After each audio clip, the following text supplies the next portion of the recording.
After the attack on the human ship, things became quiet again, but the quiet felt different. Everyone in the palace walked with care. The humans stayed, but they moved with guards. Queen Zalara ordered that no more weapons be carried inside the halls. She wanted no more fear. Ethan spent his time helping both sides talk. He explained alien customs to the humans and human ways to the aliens. Slowly, small groups began to sit and share meals. They laughed. They asked questions.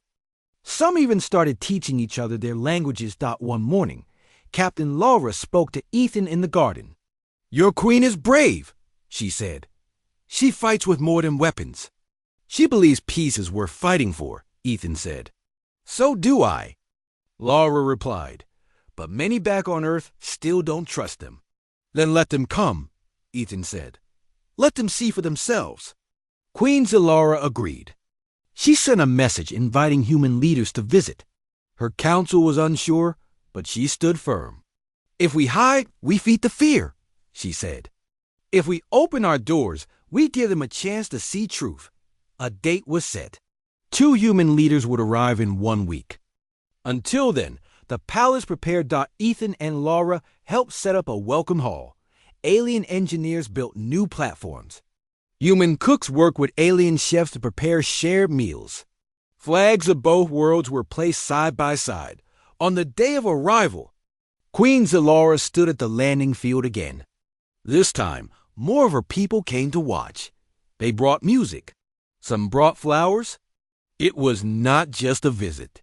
It was a symbol. The human ship landed softly. The door opened. Out stepped 2 leaders from Earth, 1 older man and 1 younger woman. Both looked around with careful eyes. Queen Zalara bowed her head. "Welcome to our world.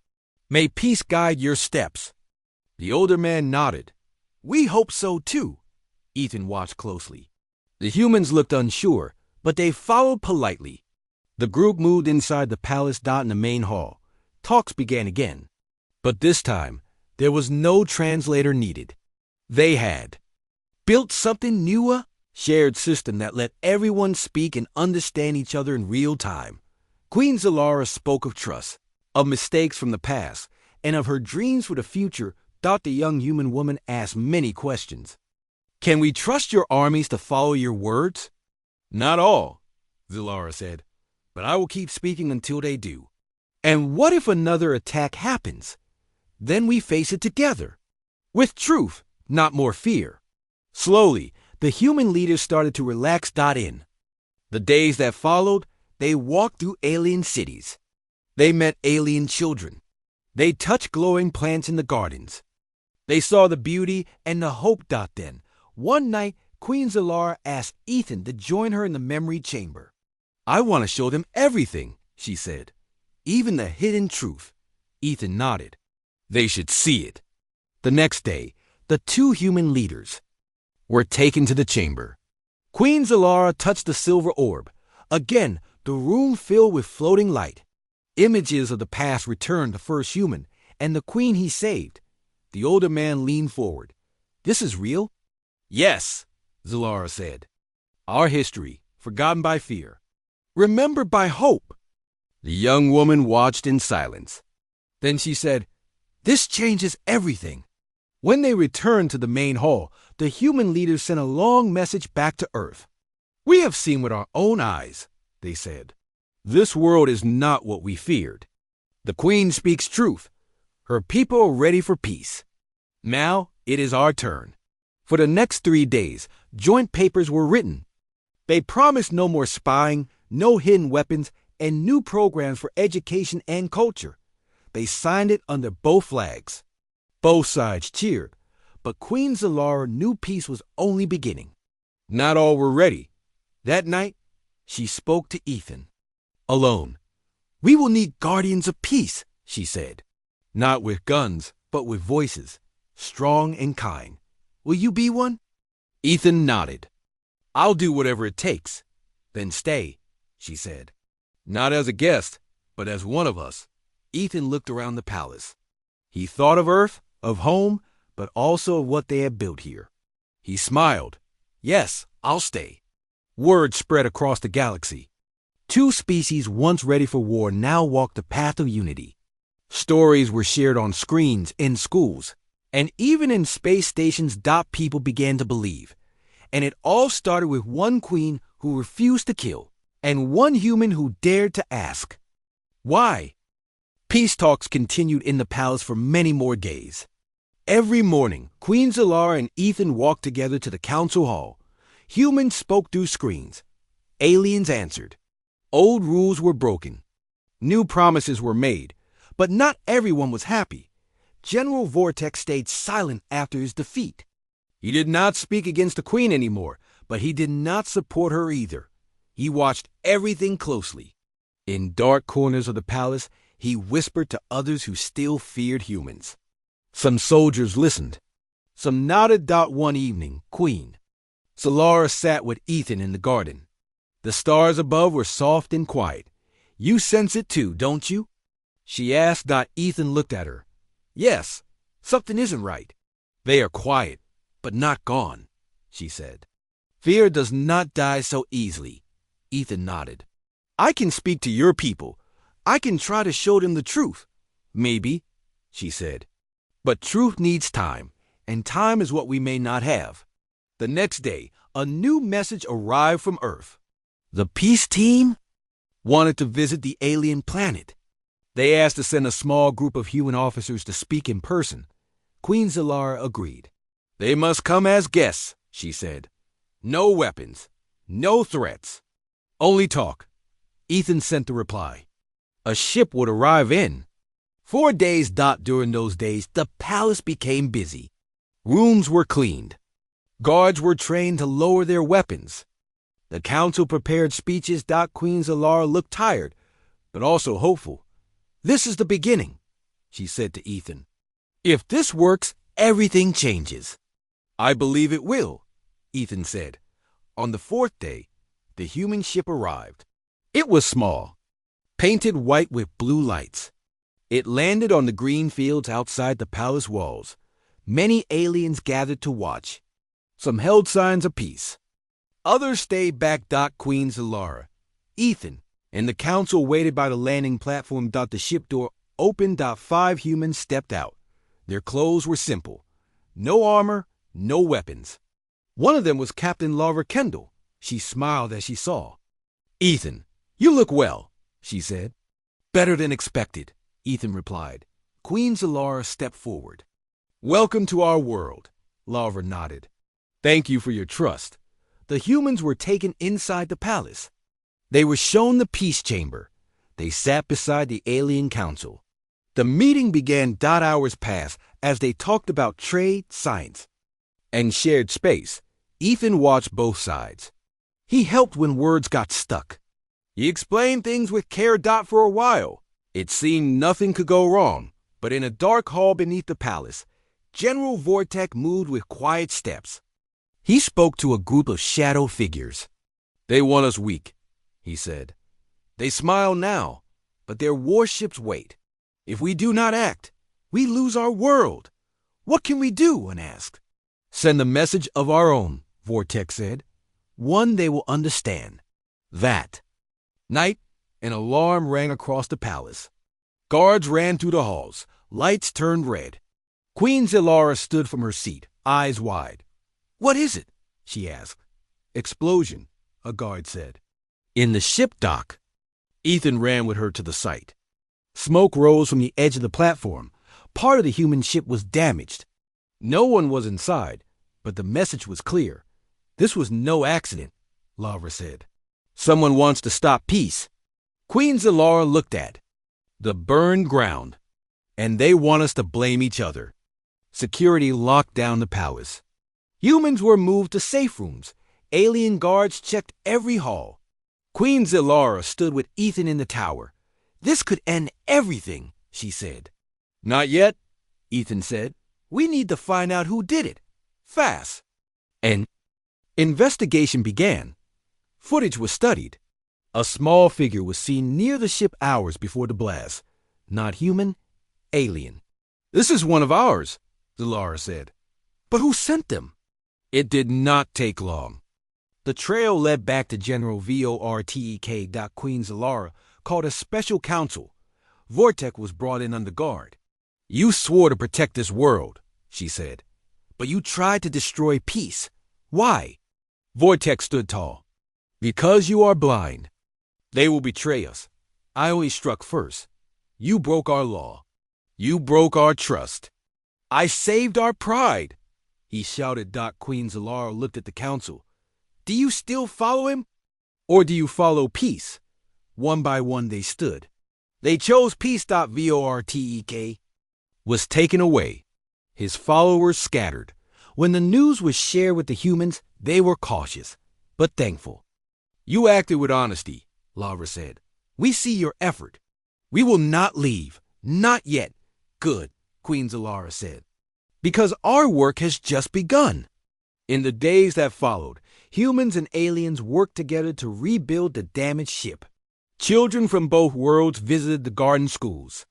Stories were shared. Queen Zalara met with Ethan often. "Your people may still fear us," she said, "and mine may still fear you." "Fear fades," Ethan said, "but only if we keep showing something better," she smiled. "Then we will keep showing them. Together." And so the seed of peace stayed alive. Even with shadows around them, the light of trust began to grow. Not strong yet, not perfect, but real. The crowd was silent as Queen Zalara and General Vortek stepped into the arena. The ground was smooth stone, lit by glowing rings in the floor. Above them, the twin moons watched like silent judges. Ethan stood at the edge, his hands clenched. His heart racing. A voice echoed from above, announcing the rules. "This is a duel of decision. No one shall interfere. Only one will stand. The winner chooses the path." Vortek held his blade with both hands. He was taller than Zalara and looked stronger. His armor was thick and dark. Queen Zalara moved with calm focus. Her staff glowed faintly, pulsing with each breath she took. Vortek rushed first, swinging his blade with force. Zalara stepped aside. Just in time, her staff blocked the second strike. Sparks flew. The crowd gasped. Ethan couldn't breathe. He watched as the queen moved like water, dodging and blocking, using speed instead of strength. Vortek kept pressing forward, his attacks wild and heavy. "You are weak," Vortek growled. "You protect a human instead of your people." Zalara did not answer. She turned, swept his legs, and knocked him to the ground. For a moment it seemed she would win quickly, but Vortek rolled, kicked her away, and stood again. They circled each other. Sweat dripped from Zalara's brow. Her eyes stayed fixed on him. Vortek struck again. Their weapons clashed. The sound echoed across the arena. Minutes passed, then more. The fight grew slower. Both fighters breathed harder. Then Zalara saw her chance. Vortek lifted his blade for a wide strike. She ducked, spun, and hit his hand with her staff. The blade flew across the arena floor. Vortek fell to his knees. Silence fell over the crowd. Queen Zalara raised her staff. She had won. She could end it now, but she looked down at him and paused. "You lost," she said, "but I will not take your life. I will show mercy." Vortek looked up, shocked. "Why?" "Because this is what our future needs," she said. "Not more death, but change." She turned and walked away. The arena burst into sound. Some cheered. Some stayed quiet. But no one moved against her. Ethan met her at the edge. He looked at her with wide eyes. "You did it," he said. "We did it," she replied. That evening, Queen Zalara called a full council meeting. The leaders gathered once more. This time, they listened closely. "I fought for peace," Zalara said, "and peace won. Now we must send a message to the humans. Let them hear from us, not through battle, but through truth." Some nodded. Others still looked unsure. Then one elder stood. "If we do this, we take a risk. But if we do not, we lose a chance that may never come again." "Then we agree," another said. "Let the message be sent." Queen Zalara looked at Ethan. Will you speak to them? They will trust your voice. Yes, Ethan said, but we must do it quickly. They may already be close. In a tall tower, a long-range signal chamber was prepared. Ethan stood before the glowing panel. Queen Zalara stood. Beside him, she handed him a small crystal disc. Your words will carry through space. Choose them well. Ethan nodded. He breathed in and spoke. This is Lieutenant Ethan Ross, speaking from the palace of Queen Zalara. I am alive. I was captured, but not harmed. The Queen has spared me. She seeks peace, not war. We have spoken. Learn from each other. She showed me our shared past. And now she wants to build a future without blood. Please stand down. Listen before we fight. Give peace a chance. He finished the message and sent it. The crystal glowed bright, then faded. Now we wait. He said dot for hours. No reply came. The air grew heavy. Soldiers watched the sky. Ships were ready. Just in case dot then, at last, a signal returned. This is Captain Laura Kendall of the United Earth Fleet, the voice said. Message received. Lieutenant Ross, your words have reached us. We will not attack. We are opening a channel. Prepare for talks. Cheers broke out across the palace. Some wept. Others embraced. Queen Zalara closed her eyes and sighed with relief. Ethan looked at her. You did it, she smiled. No, we did. A new room was prepared for the talks. Screens were set. Translators linked. Across space, human leaders appeared. On her side, Zalara stood with her council. For the first time in many years, humans and aliens spoke not as enemies, but as voices. Of peace, Ethan stayed close, helping where he could. His presence calmed both sides. He told stories. He answered questions. Slowly, the fear began to fade. Days passed, then weeks. Agreements were made. Both sides promised not to send weapons into each other's space. They agreed to trade knowledge, share medicine, and even send students across worlds. On the day the first peace pact was signed, Queen Zalara invited Ethan to stand beside her. She held out a silver ring. This is a symbol, she said. Not of power, but of trust. Ethan took it. I'll wear it with honor. As the ceremony ended, the crowd cheered. Later, alone on a balcony, Queen Zalara looked at the stars. I never thought it would be you, she said quietly. Me, a human, changing everything. Ethan stood beside her. Sometimes change comes from the most unexpected places. Do you think your people will keep the peace? Some will try to break it, he said, but others will fight to protect it. Now they have something worth protecting. She looked at him. So, do we? The future was still uncertain. But for the first time, it was not full of fear. It was full of hope. Days passed quietly, but the tension in the palace grew stronger. Queen Zalara continued her visits with Ethan, and each time they spoke, the wall between them grew thinner. She showed him more of her world, the gardens where young aliens studied, science and art, the healing chambers where injured soldiers recovered, and even the temple where her people honored the past. Ethan was amazed. He had expected a cold and violent world, but he found a place full of life and meaning. Still, he also saw the fear in the eyes of those around him. Guards watched him with doubt. Servants whispered behind walls.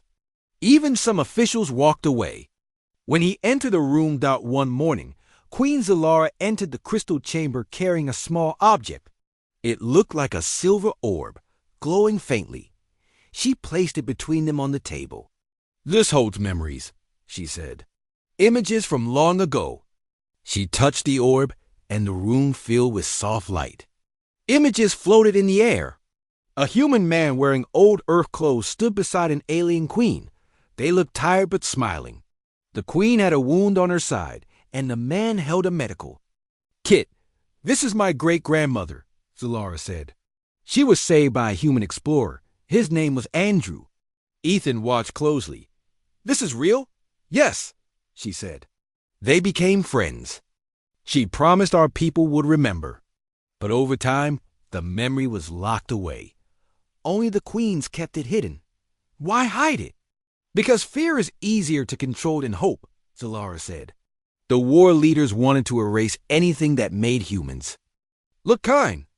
Ethan sat back. He felt like a heavy stone had dropped in his chest. This changes everything, he said.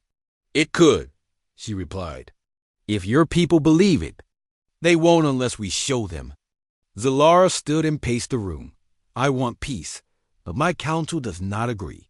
General Vortek has already spoken to others. They are planning something. What can we do? She looked at him, her eyes serious. We show them the truth. Together. That afternoon, Queen Zalara gathered her closest advisors in a private hall. Ethan stood beside her, guarded but unharmed. The advisors murmured in confusion. Why is the human here? One asked. This is dangerous. Another said. Queen Zalara raised her hand. Listen, I have something to show you. She activated the orb. The image of her great-grandmother and the human appeared in the air. The room fell silent. This is not fiction, Zalara said. This is our history, and we must remember it. The advisors watched in silence. Then General Vortex stepped forward. His voice was cold. This proves nothing, he said. One human helping long ago does not change what this one is. He is a spy. A threat. No, Ethan said, stepping forward. I came here because I was told you were going to attack my world. But now I see a chance for peace. If you let me, I will help stop the war, Vortex sneered. You lie. You speak sweet words, but your people build warships. They aim them at our skies. Ethan didn't back down. Then let me speak to them. Let me send a message. They will listen. To me. One of the older advisors looked at Zalara. Is this truly your will, my queen? Zalara nodded. Yes. I believe he is the key. Vortex shook his head. You endanger us all. He stormed out of the room. That night, Queen Zalara and Ethan stood in a high tower looking out at the stars. Her world's 2 moons floated above, casting pale light across the land. You took a risk today, Ethan said. So did you, she replied. But we are not done yet. The real test will come soon. What test? I have called a council of judgment, she said. They will decide if you can stay or if you must be turned over to Vortek. And if they choose the second, Zalara looked away, then I must choose between my people and my heart. The next day, the council chamber filled with leaders from all parts of the planet. Some wore robes, others armor. They took their seats in a wide circle. In the center stood Queen Zalara, and Ethan Vortek entered last. His face was hard, his voice louder than needed. This is a waste of time, he said. We all know what this human is, a liar, a spy, a danger. Queen Zalara raised her voice, and I say he is our chance. Not all humans are like those we fear. He stands here without a weapon, without lies. He has only spoken truth. Vortex stepped forward. Then let us vote, he said. Let the council choose. One by one, the council members gave their answer. Some supported the queen. Some supported Vortek. In the end, the vote was even. A tie. Queen Zalara looked across the chamber. There is only one way to settle this. You mean the right of challenge? One elder asked. She nodded. I will face Vortek in single combat. Winner decides the human's fate. The room filled with gasps. You would fight me? Vortex said, laughing. You think you can win? I don't need to think, Zalara said. I only need to try. Ethan stepped forward. You don't have to do this. Yes, I do, she said. For my people, and for you. As the sun set, the arena was prepared. Word of the challenge spread quickly. Thousands gathered to watch. Queen Zalara stood in light armor, holding a staff made of glowing stone. Vortek wore dark metal and carried a heavy blade. Ethan stood at the edge, heart pounding. This was more than a fight. It was the future. The next morning, Ethan woke to the soft light coming from the crystal walls. The room was still and quiet.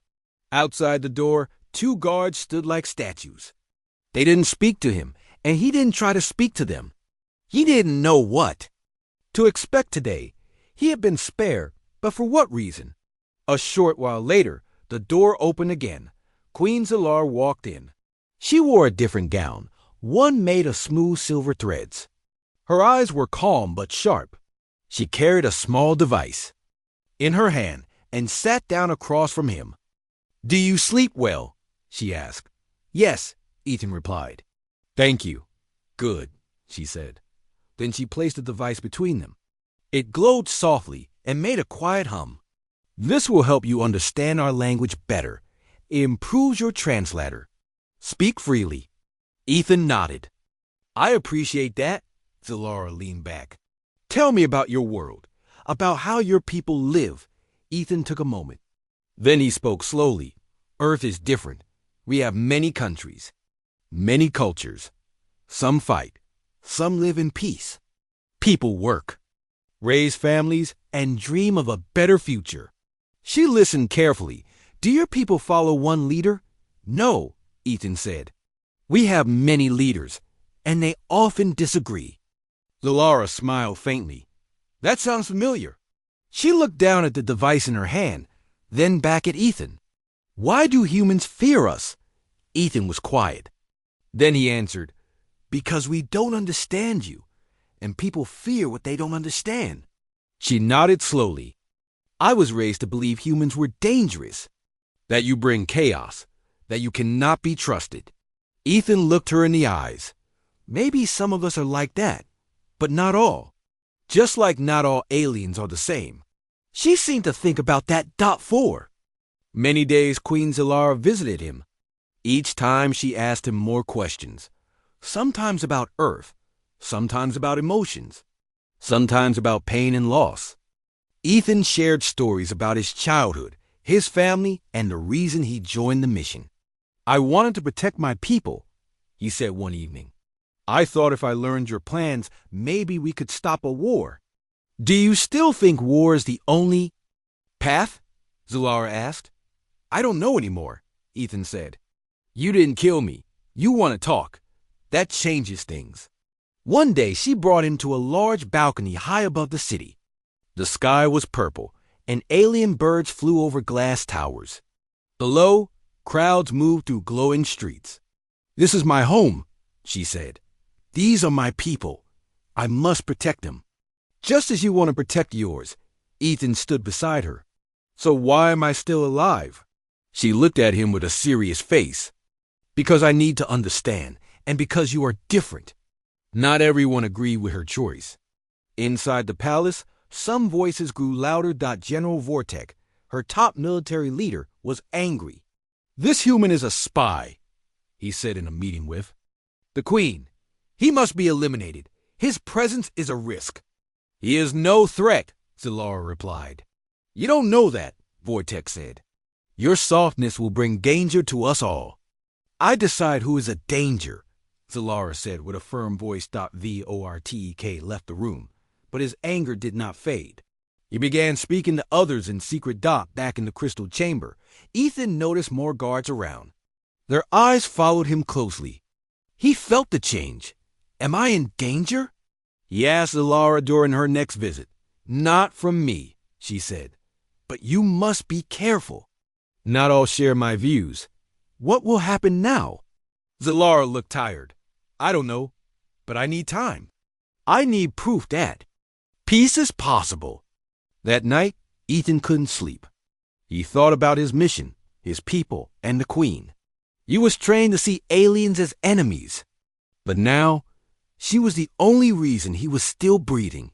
He remembered the way she listened, the way she asked questions, not like an enemy, more like a person searching for truth. The next morning, something changed. Queen Zalara came to him early. Her face was serious. "Come with me," she said. 2 guards followed them, but she led Ethan to a hidden part of the fortress. They went through long hallways, down spiral stairs, and finally reached a heavy door. She opened it with her hand. Inside, was a room filled with light. The walls were covered in symbols. In the center was a tall crystal filled with floating images. Old humans, alien queens, writings from the past. What is this? Ethan asked. This is a forgotten truth, she said. Our people once met long ago. A human saved my ancestor's life. In return, peace was promised. Ethan stared at the images. They showed a human man helping an injured alien queen. They showed handshakes, smiles. Why didn't anyone tell us? This? He asked. Because it was hidden, Zalara said. Buried by those who wanted war. She turned to him. Now I wonder if that old promise can still mean something. Ethan felt his heart beat faster. This was bigger than him. Bigger than any mission. I want to help, he said. She looked at him closely. Then she nodded. Then we must move quickly. Others will try to stop us. But if we stand together, maybe we can change everything. They left the chamber and returned to the main palace. But from that moment, Ethan knew something had shifted. Queen Zalara had spared him not just out of curiosity. She had spared him because of hope. Hope that maybe one human and one alien could do what war never could. Build peace. Ethan crouched low behind a jagged rock, his breathing shallow. The twin moons above cast a pale blue light over the barren alien landscape. His communicator was broken, his rifle was gone, and his suit was torn from the crash. He had been on a secret mission, gathering data on the alien queen's military base. Now, he was alone and hunted. A low humming sound filled the air. Ethan looked up and saw a patrol drone pass overhead. He held his breath and stayed still. He knew the aliens had advanced sensors. He had only seconds before they found him. And they did. A sharp beam of light hit his chest. Then came the buzzing sound of energy weapons charging. Ethan stood slowly and raised his hands. There was no point in running. He was outnumbered, injured, and had nowhere to hide. Several tall alien soldiers approached. They wore dark armor and had skin that shimmered like oil under the moonlight. One of them stepped forward, spoke in a language Ethan didn't understand, and hit a button on his wrist. Suddenly a translator activated. You are the human called Ethan? Ethan nodded slowly. You are under arrest by the order of Queen Zalara. The aliens bound his wrist with a magnetic clamp and marched him toward a strange hovering transport. The vehicle rose into the air and flew toward a giant fortress in the distance. Ethan had seen it only in satellite images. Now he was going to see it from the inside. Inside the fortress, everything felt cold and silent. The walls were made of glowing stone and metal. The guards led Ethan through many halls, each guarded by warriors. Finally, they reached a large chamber. It was a throne room. The air was thick with tension. At the end of the room stood Queen Zalara. She was tall and graceful, wearing a flowing gown that shimmered like the stars. Her skin was pale blue, her eyes deep violet. She looked down at Ethan with no clear emotion. She said something in her own tongue, and the translator repeated it. You are the enemy. Yet you are here. Why? Ethan felt weak. His legs shook, but he stood straight. I was sent to observe, he said. But I didn't come to kill. The Queen's eyes narrowed. She turned to one of her guards. He should be executed, the guard said. Another voice joined in. His presence is a threat. He must be removed. Queen Zalara looked at Ethan again. She stepped down from her throne and walked slowly toward him. She stopped only a foot away from his face. Her eyes searched his. You are not what I expected, she said softly. Ethan didn't move. His heart pounded in his chest. He expected death. Instead, the Queen turned and raised her hand. Take him to the crystal chamber. He is not to be harmed. The guards looked confused, but obeyed. They led Ethan through a side hallway. He didn't understand what just happened. Why did she spare him? The crystal chamber was a round room with glowing walls and a soft light. It was quiet, clean, peaceful. 2 guards remained outside. Ethan sat on a stone bench and tried to make sense of the last hour. Why had she spared him? Soon, the door opened. Queen Zalara entered alone. Ethan stood quickly. He didn't know if he should bow or stay still. Relax, she said. She sat across from him on another bench, her long fingers folded on her lap. She watched him with curious eyes. Tell me, she began. Do all humans fear death? Ethan was surprised. He thought for a moment. Some do, he said. But most fear being forgotten. She tilted her head. What does that mean? It means we want our lives to matter, Ethan said. Even if we die, we want someone to remember us. She nodded slowly. Silence followed for a while. Do you miss your home? She asked. Ethan hesitated. Yes, very much. Then why come here, to spy, to risk death? Because I was told you were planning to attack Earth. Queen Zalara looked away. Her face grew thoughtful. Is that what they told you? Ethan nodded. He looked at her carefully. Is it not true? It was true, but not anymore. Why not? She did not answer right away. Then she said, because I saw something that changed my mind. She stood up. Rest here. No one will harm you. I will return. Ethan watched her leave. He sat in silence, still not believing what had happened. A few hours ago, he thought he was going to die. Now, he was in a peaceful room, protected by the alien queen herself. He didn't know why, but he was going to find out.